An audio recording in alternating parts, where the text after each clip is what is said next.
Articulaciones de la muñeca. Según Quirós, se llama también articulación radiocarpiana y pertenece al género de las condilias superficiales. Superficies articulares. La superficie articular del antebrazo es una especie de cavidad glenoidea, cuya forma es más o menos elipsoidal, con el eje mayor transverso. Se articula constituida por la superficie articular de la cara inferior de la extremidad del radio y por la cara inferior del ligamento triangular situada en el lado interno. La superficie radial está dividida en dos por una cresta anteroposterior, siendo la parte externa triangular y la interna cuadrangular. Esta última se continúa con el ligamento triangular. La superficie carpiana es una especie de condilo, constituida por las caras superiores del escafoides, semilunar y piramidal, con superficie convexa alargada en sentido transversal que se adapta perfectamente a la cavidad glenoidea del brazo. Medios de unión. La cápsula articular de forma de manguito se inserta por arriba del contorno de la superficie articular del radio en los bordes del ligamento triangular y por abajo en el borde de la superficie articular del cóndilo carpiano. La cápsula se halla reforzada por 4 ligamentos. El ligamento arteriol, que está dividido en dos. Uno de ellos es el radiocarpiano. Es grueso y resistente y se inserta por arriba en el borde anterior de la apófisis estiloides del radio y el anterior de la superficie articular del radio, yendo a fijarse inferiormente sobre el semilunar, el piramidal y el hueso grande. El otro o vas cubitocarpiano, mucho más corto, delgado que el anterior, se inserta por arriba de la apófisis estiloides del cúbito, por abajo del semilunar y el hueso grande. Por el ligamento posterior, menos desarrollado que el anterior, se inserta por arriba en el borde posterior de la superficie articular del radio. Se dirige luego hacia adentro para irse a fijar sobre la cara posterior del piramidal. El ligamento lateral interno se inserta superiormente en la apófisis estiloides del cúbito, mientras inferiormente se bifurca para insertarse el haz anterior pisiforme y posterior en la cara dorsal del piramidal. El ligamento lateral externo se extiende desde la apófisis estiloides del radio hasta el tubérculo del escafoides sinovial. Reviste la superficie articular interna de la cápsula en toda su extensión y cuando el ligamento triangular se encuentra perforado, comunica con la sinovial radiocubital inferior. Presenta prolongaciones por delante del escafoides y de la apófisis estiloides del cúbito, fondo del saco prestiloideo, además de otras más pequeñas inconstantes que salen a través de las fibras de la cápsula. Ligamento radiocubital anterior. Radio y cúbito. Relaciones. Por delante de la articulación de la muñeca se encuentra relacionada con un conjunto de tendones que de fuera y adentro son supinador largo, el gran palmar, el pequeño palmar y el cubital anterior. Todos estos tendones cubren a los flexores común superficial, debajo de los cuales se encuentran los tendones de flexión propio del pulgar, del flexor común profundo. Más abajo todavía se encuentran las haces inferiores del pronador cuadrado. También se encuentra en la parte anterior de la articulación la arteria cubital y sus venas que pasan entre el cubital anterior y el flexor común superficial de los dedos. Más afuera, el nervio mediano, la arteria radial y sus venas que pasan entre el supinador largo y el palmar mayor. Por la cara posterior de la articulación se encuentra igualmente un conjunto de tendones que de fuera a adentro son el abductor largo del pulgar, el extensor corto del pulgar, el extensor largo del pulgar. El cuenco del anterior limita la región llamada tabaquera anatómica, el extensor propio del índice, el extensor común de los dedos, el extensor propio del meñique y el cubital posterior. Tanto los tendones posteriores como los anteriores están contenidos en sendos canales osteofibrosos formados por ligamentos transversos palmar y dorsal del carpo. Movimientos de la articulación del puño. Movimientos de la mano, que se incluye estos en la articulación radiocarpiana mediocarpiana, pues ambas trabajan simultáneamente, cualquiera que sean los movimientos de la mano sobre el antebrazo.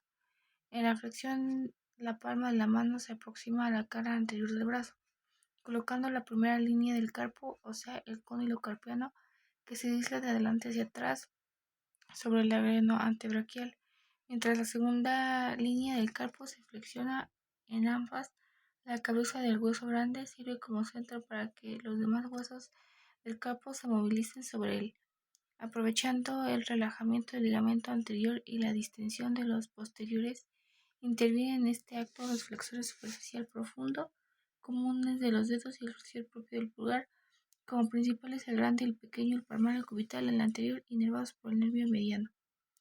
La extensión del nervio cóndilo carpiano desliza la glenda de atrás hacia adelante. Aunque este movimiento se inicia en la articulación mediocarpiano, interviene en este acto el extensor común de los dedos, los dos radiales, los extensores del pulgar extenso propio del índice del dedo pequeño, inervados por el nervio radial. Los movimientos de lateralidad, abducción y aducción se realizan teniendo como centro del diámetro anteroposterior que pasa por la cabeza del hueso grande. La aducción de los huesos del carpo se inclinan hacia el cúbito y el condilio carpiano se desliza de la cabeza cubital distendiendo por el ligamento lateral externo que lo explica las dos cubitales inervados por el nervio cubital. En la abducción, las dos líneas del carpo se aproximan al radio al deslizar el cóndilo carpiano de fuera hacia adentro, sobre la glenda antebraquial, colocando los escafoides sobre el estiloide radial, mientras el piramidal pierde su contacto con el ligamento triangular. Interviene en este movimiento el gran palmar de los dedos radiales del abductor largo del pulgar y los extensores propios del pulgar, inervando por el medio y el radial. Existen también movimientos de rotación y circunducción resultantes de la combinación de los movimientos citados. Articulaciones de la mano. Se comprenden en esta denominación las articulaciones carpianas, las carpometacarpianas, intermetacarpianas, metacarpofalángicas e interfalángicas. Articulaciones de los huesos de la primera fila en sí. Son artroides, escafoides, se articulan con el semilunar y este a su vez lo hace con el piramidal. Por medio existen superficies articulares planas, verticales, recubiertas de cartílago como medios de unión. Existen dos ligamentos interóseos, ambos superiores y recubiertos de cartílago. En su cara superior se encuentra la constitución del cóndilo carpiano de la articulación de la muñeca. Existen también los ligamentos palmares y los ligamentos dorsales, formados por fibras cortas que se extienden entre los huesos mencionados y que se hallan situados en la cara palmar y otros en la dorsal. La sinovial de estas articulaciones se comunica con la sinovial mesocarpiana. Articulaciones del piramidal con el pisiforme. Ambos huesos presentan como superficies articulares carillas casi planas de forma oval, con el eje mayor vertical recubiertas de cartílago y hialino. Con medios de unión se encuentran 5 ligamentos: el ligamento cúbito-pisiforme, ligamento superior que se extiende de la apófisis estiloides del cúbito a la parte superior del pisiforme.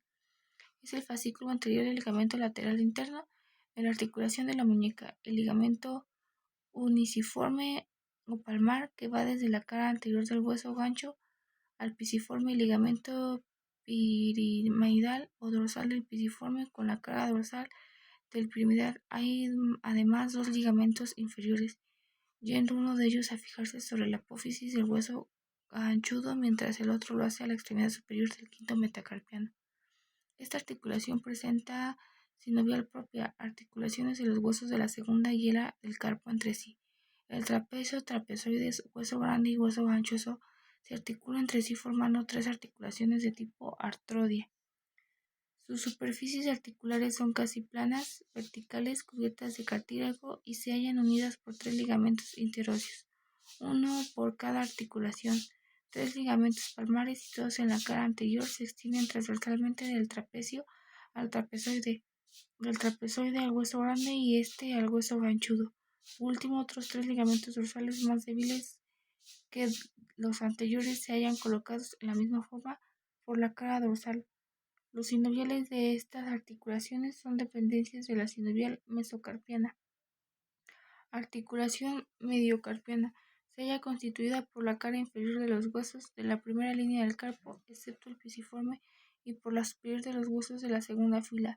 Resulta en conjunto una articulación muy irregular y se puede dividir en dos porciones, una externa y la otra interna. La primera está constituida por el escafoides de un lado y el trapecio y trapezoide de otro, cuyas superficies articulares planas y transversales forman una artrodia. La segunda porción está formada por el escafoides, el semilunar, el piramidal de un lado y el hueso grande y el ganchudo del otro. Los tres primeros constituyen el conjunto de una especie de cavidad clinoidea, mientras los dos segundos forman un cóndilo por la que la articulación es un tipo de condilias. Como medio de unión de la artrodia existe un ligamento palmar cuadrilátero que va desde el escafoides del canal trapecio al ligamento dorsal y se extiende en el escafoides trapecio y al trapezoide, un ligamento lateral externo que une el tubérculo escafoides con la parte externa del trapecio. Es articulación condilia y presenta un ligamento palmar constituido por dos haces resistentes que parten del cuello del hueso grande, divergen hacia arriba y se fijan sobre el piramidal. Sobre el escafoides por un ligamento dorsal que partiendo de la cara dorsal piramidal se dirige hacia afuera y cruza el cuello del hueso grande y va a insertarse sobre el trapecio y el trapezoide de este ligamento que emite a su haz superior que va a fijarse en el escafoides. Sinovial es casi siempre única, aunque raramente se puede hallar dividida en dos, una para cada artrodia y otra para articulación condilia. Por lo demás, es laxa.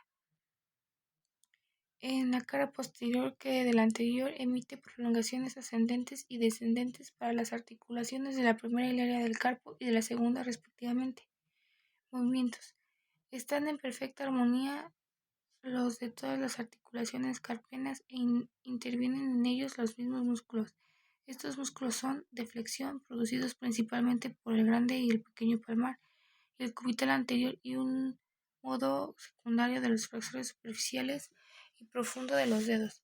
El flexor largo del pulgar de la extensión en los que intervienen el primero y el segundo radial externos, el cubital posterior en el extensor común de los dedos, el extensor propio del meñique, los extensores largos cortos del pulgar y el extensor propio del índice de aproximación producidos por los cubitales. Por último, los de separación originados por la acción del gran palmar, de los radianes del abductor largo del pulgar y de los extensores del pulgar largo y corto. Articulaciones carpometacarpianas están constituidas por la extremidad superior de los metacarpianos y por la cara inferior de los huesos de la segunda hilera del carpo. Articulación del pulgar.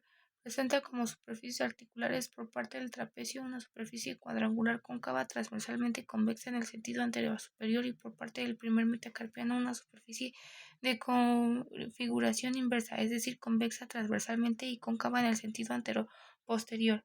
Ambas facetas se hallan revestidas de cartílago y constituyen una articulación en silla de montar o por enjaque recíproco. Como medio de unión lleva la cápsula articular que se inserta en los bordes de las superficies articulares. Esta cápsula es muy floja y se halla revestida por una articulación sinovial, igualmente laxa y un ligamento postero-interno. Articulaciones carpianas de los cuatro últimos metacarpianos. El segundo metacarpiano se articula con el trapecio, el trapezoide y el hueso grande, presentando tres carillas articulares muy pequeñas. La externa para el trapecio, la interna para el hueso grande y la media para el trapezoide. El tercer metacarpiano presenta una sola carilla articular en forma de triángulo para el hueso grande. Cuarto metacarpiano posee dos carillas, una convexa para el hueso ganchoso y otra plana, destinada al hueso grande. Por último, el quinto metacarpiano se articula con el hueso ganchudo mediante una superficie cóncavo-convexa. Ligamentos. Existe un ligamento interóseo que parte de las caras contiguas del hueso grande y del hueso ganchudo y va a insertarse en el tercer metacarpiano sobre la cara cubital interna de la extremidad superior. Poseen estas articulaciones cuatro ligamentos palmares, uno que va de la cara anterior del trapecio de los metacarpianos segundo y tercero y otro que se inserta por un lado del hueso grande y por el otro de un hueso metacarpiano. El tercer ligamento se extiende del hueso grande y va a terminar al cuarto metacarpiano y se debe de notar el quinto metacarpiano que carece de ligamento palmar y se halla sustituido por el ligamento metacarpiano. Estas articulaciones se hallan sostenidas también por seis ligamentos dorsales, los cuales son más resistentes que los palmares. Dos de estos dorsales van del trapecio y trapezoide a la apófisis estiloides del segundo metacarpiano. Finalmente, otros parten del hueso ganchudo y terminan sobre la cara dorsales de los metacarpianos 4 y quinto. sinovial. Estas articulaciones presentan por lo común una sola sinovial, lo cual se halla en amplia comunicación con la sinovial mediocarpiana. Movimientos. Gran importancia tiene en la articulación trapezometacarpiana debido a la gran movilidad del pulgar en los movimientos de presión y el puño pinza a la vez los movimientos de flexión, abducción, circunducción o posición. En la flexión se aproxima el primer metacarpiano en el pulgar de la palma de la mano e interviene en este movimiento el corto flexor y el pulgar flexor del propio de este oponente y el abductor inervados por el mediano y el último por el radial. En la extensión, el primer metacarpiano se dirige atrás, afuera, inclinado al pulgar hacia el dorso de la mano, interviniendo para esto el corto y el largo extensor del pulgar inervados por el radial. La aducción se aproxima en el primer metacarpiano al segundo y la falange digital del pulgar a la primera falange del índice, haciendo que el primer óseo dorsal abunde el dorso de la mano. Interviene para ello el abductor del pulgar inervado por el radial. Cambio en la aducción, el primer metacarpiano se separa del segundo, separando el pulgar del índice, amplia el primer espacio interóseo y el movimiento se realiza con el corto y el largo abductor del pulgar inervados por el radial. La circunducción resulta una combinación de movimientos anteriores y hace girar al pulgar, o mejor dicho, a los movimientos anteriores. En la oposición se combina la flexión y la abducción, haciendo que la yema del pulgar tienda a tocar la yema del índice o de los dedos y realiza al primer tiempo el movimiento de presión o de pinza, aunque este movimiento interviene también las articulaciones radiocarpiana y trapezoidea, realizando por el oponente del pulgar el accesorio del corto flexor del pulgar inervados por el mediano. Los movimientos de flexión-extensión del pulgar se realizan alrededor de un diámetro transversal que pase por el trapecio, mientras los movimientos de abducción y aducción se realizan alrededor de un eje anteroposterior que pase por la cabeza del primer metacarpo. En los movimientos de oposición del pulgar, el escafoide se desliza hacia adelante sobre la cabeza del hueso grande del trapecio y se mueve hacia adentro sobre el trapezoides, produciendo un movimiento de rotación hacia adentro del primer metacarpiano. Se sufre una torsión hacia afuera que obliga al borde externo del pulgar a dirigirse hacia adentro. Los cuatro últimos metacarpianos poseen poca movilidad, sin embargo realizan la flexión, la extensión, la abducción, la abducción, y cuando este acto se realiza en forma combinada se produce lo que se llama mano hueca. Articulaciones intermetacarpianas. Con excepción del primer metacarpiano, es independiente de cuatro restantes que se articulan entre sí con sus extremidades superiores o carpianas, mientras sus extremidades digitales se hallan reunidas por ligamentos. Las extremidades carpianas se presentan superficies laterales articulares lisas planas, cubiertas de cartílago. Junto a estas se encuentran otras superficies rugosas y sirven de inserción con los ligamentos interiosos, los cuales son muy resistentes, y con los ligamentos palmares dorsales en número de 3 para cada, constituyen en medios tanto por la palma como el dorso. Las extremidades distales o cabezas de los cuatro últimos metacarpianos no presentan superficies articulares, pues se hallan unidas solamente por una cintilla fibrosa transversal, la cual pasa por delante de las articulaciones metacarpofalángicas y se une íntimamente con los elementos fibrosos de estas. Dicha cinta fibrosa se extiende del segundo metacarpiano al quinto. Se llama ligamento transverso profundo del metacarpo y es una dependencia de la aponeurosis palmar profunda. Articulaciones metacarpofalángicas. Pertenecen al género de las condiles y se hallan formadas por la extremidad inferior de los metacarpianos. En la superior de las primeras falanges de los dedos, las superiores articulaciones de los primeros están situadas en la cabeza, a la cual, aplanada transversalmente alargada de delante a atrás, lleva los lados de la depresión rugosa que limita hacia atrás con un tubérculo. La cabeza del primer metacarpiano es menos convexa que la de los otros y presenta a los lados, por su parte anterior, dos pequeñas eminencias provistas de facetas planas, resultando de la impresión que dejan los huesos sexamoideos. Las superficies articulares de las falanges consisten en sedas cavidades deltoideas más extensas en el sentido transversal, limitado lateralmente por pequeñas eminencias en forma de tubérculo. Estas superficies, igual a las cabezas de los metacarpianos, están recubiertas en estado fresco por cartílago hialino. La cavidad glenoidea está por una lámina fibrocartilaginosa cóncava por una cara posterior que se adapta a la convexidad del cóndilo. Su cara anterior es acanalada y deja paso al tendón de los flexores. Su borde inferior se inserta en la falange, mientras que su superior libre corresponde al cóndilo. Sus extremidades se confunden con los ligamentos laterales medios de unión. Una cápsula delgada se inserta por un lado en el contorno de la cabeza y por el otro en el borde de la cavidad glenoidea, invadiendo más la cara palmar que la dorsal. Está reforzada por los ligamentos laterales de forma triangular, cuyo vértice se inserta en la depresión del tubérculo que existen a los dos lados del cóndilo metacarpiano, cuya base se fija sobre los tubérculos de la falange, sobre el fibrocartílago correspondiente. Existe además un ligamento transverso con forma de cinta fibrosa que se extiende transversalmente, pasa por delante de la articulación metacarpofalángica y se adhiere íntimamente a la cara anterior de la cápsula del fibrocartílago glenoideo al borde anterior de los ligamentos laterales, permaneciendo libre solamente en los dos espacios interarticulares. En este no es otro el que ya he mencionado, ligamento transverso profundo del metacarpo.